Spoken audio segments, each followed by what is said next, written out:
Kamu sering ngerasa cemas atau ngerasa FOMO? Itu tandanya berarti kamu belum percaya sama diri sendiri. Artinya bahwa kamu masih punya self-esteem yang rendah.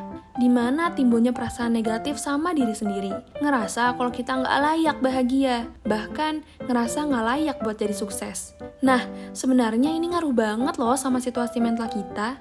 Contohnya, bakal sering ngerasa cemas, khawatir, depresi, dan bahkan punya kualitas hubungan yang buruk.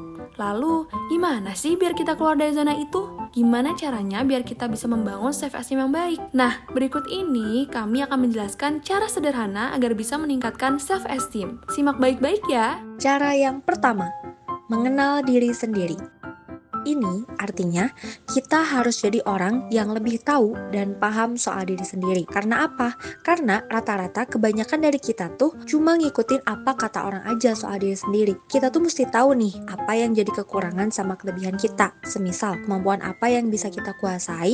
Nah, secara nggak sadar pasti kita akan tahu tuh gimana cara buat ngembanginnya. Hingga pada akhirnya kita bisa ningkatin self-esteem kita. Kemudian cara yang kedua, kurangi perfeksionisme. Kalian sering ngerasa gak sih kalau sering nunda-nunda kerjaan biar hasil kerjaan kalian sempurna? Atau sering ngerasa gelisah kalau kerjaan kalian gak sempurna?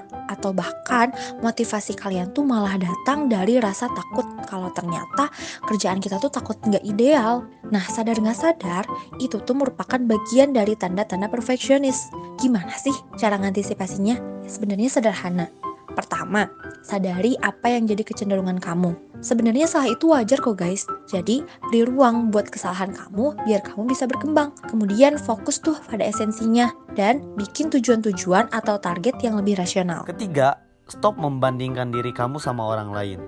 Kenapa sih kita gak boleh bandingin diri sama orang? Ya, jawabannya simple. Karena hidup ini tuh bukan kompetisi. Kadang membandingkan diri emang bisa ngebantu kita buat berkembang. Tapi hal itu juga jangan sampai bikin kita menjadi rendah diri. Itu sebenarnya yang bikin self-esteem kita rendah. Nah, mulai sekarang nih, lebih baik kita kurang-kurangin deh tuh banding-bandingin diri kita sama orang. Kita harus sadar kalau kita punya timingnya masing-masing. Kita juga harus sudah sadar kalau sebenarnya kita tuh punya value yang lebih dari sekedar yang apa yang kita bayangkan. Cara praktisnya ya kita bisa fokus aja sama apa yang bisa kita kembangin. Keempat, positive talk. Penelitian mengungkapkan bahwa ketika kita memberikan afirmasi positif, secara nggak langsung bakal berpengaruh ke psikologis kita. Hal itu bisa berpengaruh sama konsep diri dan ngejadiin kita jadi pribadi yang lebih positif.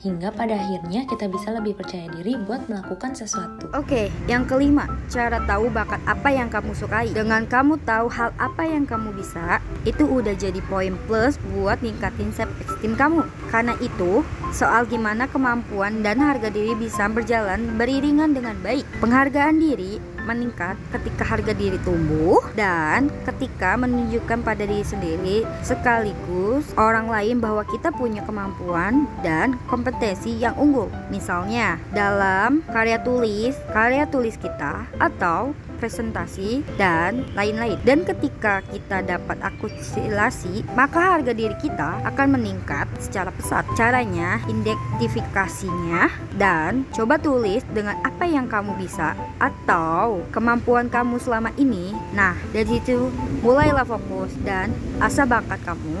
Jadi ayo tunjukkan kemampuan kamu. Nah, itu dia cara sederhana yang bisa kamu lakukan biar bisa ningkatin self-esteem kamu. Jangan lupa ya buat selalu bersyukur sama apa yang kita punya hari ini. Dengan itu kita bakal bisa lebih menghargai diri kita. Thank you for watching. Jangan lupa like, comment, and subscribe.